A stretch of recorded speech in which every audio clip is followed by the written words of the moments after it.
Over active bladder आज के समय में काफी कॉमन है, जिसमें एडल्ट्स को यूरिन लीकेज हो जाती है। ये आमतौर पर ओल्ड एज में देखा जाता है। तो आज हमें ब्लैडर इनकॉन्टिनेंस के बारे में देश के जाने माने urologist doctor Rajesh PS Bhadauria from Kanpur बताएंगे कि ब्लैडर इनकॉन्टिनेंस को कैसे करें मैनेज और control. Welcome doctor Rajesh PS Bhadauria. मेरा सवाल है आपसे कि कुछ सामान्य जीवन शैली उपाय क्या हैं जो मदद कर सकते हैं। नमस्कार, मैं doctor Rajesh Bhadauria lotus hospital Kanpur में यूरोलॉजिस्ट की तरह काम करता हूं। मैं आपके सभी दर्शकों को आज इनकॉन्टिनेंस के बारे में बताऊंगा। कॉन्टिनेंस ओल्ड एज में स्पेशली ज्यादा होने लगती है।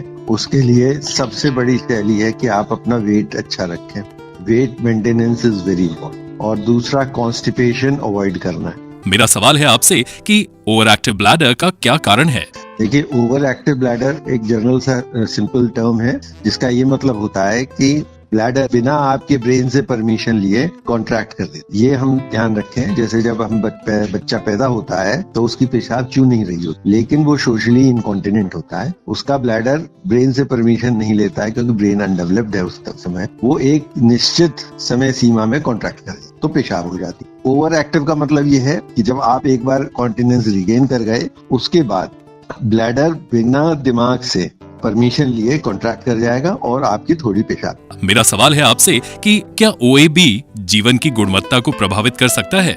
जी हाँ, पेशाब रुकने से ज्यादा प्रॉब्लमेटिक होता है पेशाब का लीकेज, क्योंकि ये एक सोशल बीमारी। पेशाब जो रुकती है वो तो केवल आप ही का कहते झेलते हैं। अगर लीकेज होती है तो अगल बगल सबको प्रभावित करता है और इससे आप डिप्रेशन में जाते हैं, आप आइसोलेशन में सोसाइटी से विड्रॉ करने लगते हैं और कई बार निकलने में डर लगने लगता है आपको। इसलिए ये हमारी क्वालिटी ऑफ लाइफ पे बहुत टेलिंग है, बहुत ज्यादा प्रभाव।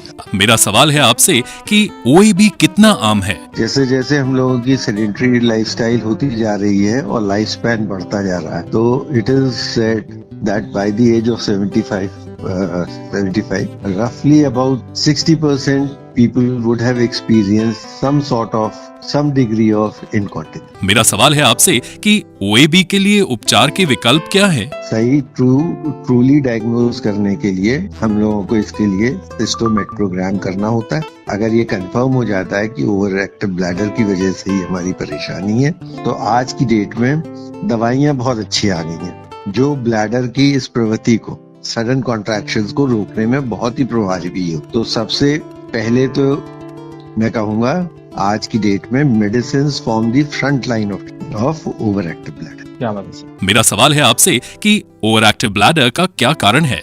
देखिए, ओवर एक्टिव ब्लैडर एक जनरल सा सिंपल टर्म है, जिसका ये मतलब होता है कि ब्लैडर बिना आपके ब्रेन से परमिशन लिए कॉन्ट्रैक्ट कर देती। ये हम ध्यान रखें, जैसे जब हम बच्चा पैदा होता है तो उसकी पेशाब चू नहीं रही होती, लेकिन वो सोशली इनकॉन्टिनेंट होता है। उसका ब्लैडर ब्रेन से परमिशन नहीं लेता है क्योंकि ब्रेन अनडेवलप्ड है उस समय। वो एक निश्चित समय सीमा में कॉन्ट्रैक्ट कर देती तो पेशाब हो जाती। ओवर एक्टिव का मतलब ये है कि जब आप एक बार कॉन्टिनेंस रिगेन कर गए, उसके बाद ब्लैडर बिना दिमाग से परमिशन लिए कॉन्ट्रैक्ट कर जाएगा और आपकी थोड़ी पेशाब। मेरा सवाल है आपसे कि क्या OAB जीवन की गुणवत्ता को प्रभावित कर सकता है। जी हाँ, पेशाब रुकने से ज्यादा प्रॉब्लमेटिक होता है पेशाब का लीकेज, क्योंकि ये एक सोशल बीमारी। पेशाब जो रुकती है वो तो केवल आप ही का कहते झेलते हैं। अगर लीकेज होती है तो अगल बगल सबको प्रभावित करता है और इससे आप डिप्रेशन में जाते हैं, आप आइसोलेशन में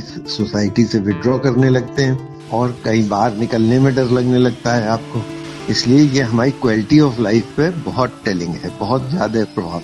मेरा सवाल है आपसे कि OAB कितना आम है। जैसे जैसे हम लोगों की सेडेंटरी लाइफस्टाइल होती जा रही है और लाइफ स्पैन बढ़ता जा रहा है, तो it is said that by the age of 75, roughly about 60% people would have experienced some degree of incontinence. A public awareness initiative for bladder health.